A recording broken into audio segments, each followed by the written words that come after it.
அனைத்து உழவர் மற்றும் கால்நடை வளர்க்கும் நண்பர்களுக்கு வணக்கம். இப்போ நம்ம எக்ஸாக்டாக எங்கே இருக்கோம்னா புதுவை பசுமை பண்ணை. நம்ம பண்ணை எங்கே இருக்குன்னா புதுச்சேரி பக்கத்தில் ஆரோவில், என்ன எக்ஸாக்டாக சொல்லலாம், இடையஞ்சாவடியில் இருக்குது. ஸோ நம்ம பண்ணை முழுக்க முழுக்க பார்த்திங்கன்னா பரன்மேல் வளர்ப்பு, பரன்மேல் ஆடு வளர்ப்பு. ஸோ இது ஃபுல்லாக பார்த்திங்கன்னா நம்மக்கிட்ட பார்த்திங்கன்னா தலைச்சேரி குட்டிங்க இருக்குது, அப்புறம் பார்த்தீங்கன்னா சேலம் கருப்பாடு இருக்குது, அப்புறம் வந்து மயிலம்பாடி கிடாய் குட்டிகள் இருக்குது, பக்கத்து கிடாய் குட்டிகள் இருக்காங்க. ஸோ நம்ம பண்ணை பார்த்திங்கன்னா ஃபுல்லாகவே பரன்மேல் செட்டப் தான் இவங்க எல்லாருக்குமே. ஸோ இப்போ இந்த காணொலி முதல் காணொலி, எங்களோட ஃபார்மோட முதல் காணொலி. ஸோ இந்த காணொலி இப்போ முதல் காணொலி இன்னும் டீட்டெயில்டாக நாங்கள் எதுவும் கொடுக்குற ஒரு ஜஸ்ட் இன்ட்ரடக்ஷன் மாதிரி தான். ஸோ இந்த மழை காலத்தில் எங்களை போல இருக்கும் கால்நடை வளர்க்கும் நண்பர்கள் வந்துட்டு எவ்வளோ கஷ்டப்படுறாங்க, இவங்களை எப்படி க்ளீன் பண்ணிவிட்டு இவங்களை பராமரிக்கிறது, இவங்களுக்கு தீனி வைக்கிறது, அது இல்லாமல் ஒரு ஜஸ்ட் ஒரு செல்ஃப் இன்ட்ரோ ஒரு வீடியோ மாதிரி தான் இது. ஃபார்மை பற்றி அப்கமிங் வீடியோஸில் வந்து இன்னும் டீட்டெயில்டாக எங்களோட எக்ஸ்பீரியன்ஸை ஷேர் பண்ணுறோம். ஸோ எப்படி இது வளர்ப்பு, என்ன தீனி முறை ஃபாலோ பண்ணுறோம், எல்லாமே டீட்டெயிலாக போடுறோம். சரி, இது ஒரு முதல் காணொலி, இது ஒரு சிம்பிளாக ஒரு இன்ட்ரொடக்ஷன் மாதிரி தான் போடுறோம். ஸோ இதுதான் நம்ம பண்ணை. நம்மகிட்ட ஒரு லிமிட்டட் ஸ்டாக் தான் வச்சுருக்கோம் இப்போதைக்கு.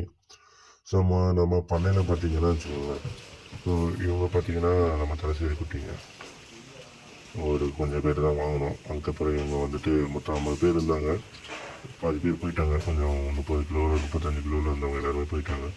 மீதி இப்போது இவங்க எல்லாமே ஒரு 25 கிலோ இருக்கிறவங்க. இவங்க எல்லாமே மயிலம்பாடி கிடா குட்டிங்க தான். இவங்க எல்லாருமே பக்ரீத்து தான் பிளான் பண்ணியிருக்காங்க. அது இல்லாமல் சேல் வந்தாலும் கொடுக்குற ஐடியா தான் இருக்கும் இவங்க. ஸோ இவங்க எல்லாருமே இப்போ பசியோடு இருக்காங்க. ஏன்னா காலைல வச்சோம், அதுக்கப்புறம் தொடர்ந்து மழை, இங்கே லிட்வா புயல்னு சொல்லிட்டு 2-3 நாளாக ஒரு மழை. அதனால் கொஞ்சம் லேட் ஆகிடுச்சு. ஈவினிங் ஆகிடுச்சு, 6 மணி மேலே ஆகிடுச்சு. எல்லாருக்கும் தீனிப்பேன்.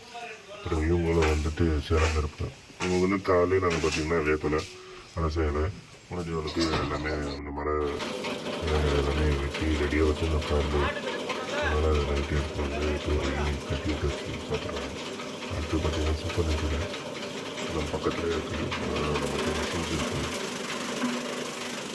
நம்மகிட்ட பார்த்திங்கன்னா 5 வீல் ஒன்று இருக்குது, அப்புறம் மினி ஷாஃப்ட் கட் இருக்குது. சூப்பர் நைப்பர் கட் பண்ணியாச்சு.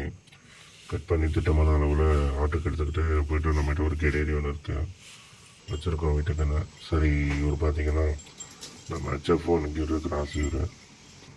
சரி, இவருக்கு கொஞ்சம் புகை போட்டிருக்கோம், பயங்கர கொசு இங்கே, அதனால் கொஞ்சம் புகை போட்டு விட்ருக்கோம். அடுத்து பார்த்திங்கன்னா நம்ம சேலம் கருப்புக்கு தான் இப்போ இந்த க்ரீன் ஃபோல்டர் வைக்கிறோம். இவங்களுக்கு ஏன் க்ரீன் ஃபோல்டரு வைக்கிறோன்னா, மற்றவங்களுக்குலாம் கொடி வச்சுட்டோம், ஏன்னா அவங்களுக்கு காலையாட தண்ணி வச்சோம். சேலம் கருப்பு வந்து நம்ம ரீசெண்டாக தான் எடுத்தோம். அதனால் இவங்களுக்கு ஒரு எடுத்து 3 நாள் தான் வந்த நாள்லேருந்து கொஞ்சம் மழை வந்த அடுத்த நாள்லேருந்து அதெல்லாம் வந்து பூசினாலும் இவங்களுக்கு நட தண்ணி காட்டில் இவங்களுக்கு கொஞ்சம் ட்ரை ஃபோல்டரு மல்லாட்டு கொடியும் சூப்பர் நைப்பர் தான் இப்போ வச்சுனே இருக்கோம். இப்போ தான் கொஞ்சம் இந்த மாதிரி லைட்டாக தீனி எடுக்க ஆரம்பிக்கிறாங்க. இந்த ட்ரை ஃபுல்லாக ஃபில் பண்ணி வச்சுட்டு ஆப்போசிட் பேட்சில் இருப்பாங்க, அவங்க அப்படியே திறந்து விட்ருவோம். ஏன்னா இவங்க இருக்கும்போது திறந்தோன்னா நம்ம காலை நசிக்கிடுவாங்க, போட்டு வைக்கவும் ரொம்ப கஷ்டமாகிடுது. அதனால் இவங்க எல்லாருமே மறிக்க தான். மொத்தம் 13 மறிக்க ஒரு கிடா இருக்குது, அது இன்னும் பல் போடலை. ஸோ இருக்காங்க. இது இல்லாமல் ஒரு தாயாடு முன்னாடி கொஞ்சம் நேரம் முன்னாடி காமிச்சிருப்பேன். தாயாடும் அதோட பெட்டக்குட்டி ஒன்று இருக்குது. ஸோ நல்லா இருக்காங்க. இப்போ வந்து 3 நாள் ஆகுது. ஸோ அதனால் கொஞ்சம் லைட்டாக சளி இருக்குது, கொஞ்சம் சுட தண்ணி கொஞ்சம் மஞ்சள்லாம் கலந்து வச்சுருக்கோம். ஸோ இவங்களை ரெடி பண்ணணும். எப்படியும் ஒரு 2 வாரம் ஆகும் இவங்களை தயார் பண்ணுறதுக்கு, தீனி ஃபுல்லாக எடுக்கிறது, நம்ம வாட்டர் எடுத்துன்னு வரதுக்கு. ஸோ நம்ம வீடியோவில் பாருங்கள், நம்ம அப்கமிங் வீடியோஸில் இன்னும் டீட்டெயில்டாக போடுறோம். நம்ம என்னென்ன தீனி வைக்கிறோம், என்ன வைக்கிறோம், எல்லாமே ஃபாலோ பண்ணுங்கள், சப்ஸ்கிரைப் பண்ணுங்கள், சப்போர்ட் பண்ணுங்கள். தேங்க்யூ, நன்றி.